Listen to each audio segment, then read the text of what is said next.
তোমাদের অন্তরের মধ্যে আল্লাহ রাব্বুল আলামিনের ভয় আছে কিনা যদি জানতে চাও তাহলে 7টা কথাকে লক্ষ্য করো। কয়টা কথা? 7টা। আদা হচ্ছে রাহরে বুঝে না এই রাহরে নাকি বিসমিল্লাহির রহমানির রহিম কি রাহরুন যে কয়টা কথা? 7টা।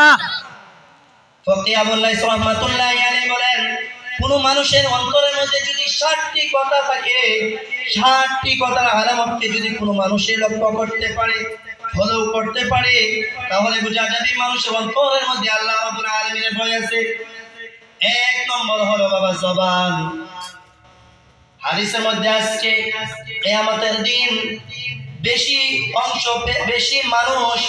অধিকাংশ মানুষ জাহান্নামী হবে ওই জবানের দ্বারা। আরেকটি হলো বাবা লজ্জাস্থানের দ্বারা। বেশি মানুষ জাহান্নামী হবে জবান লজ্জাস্থানের দ্বারা।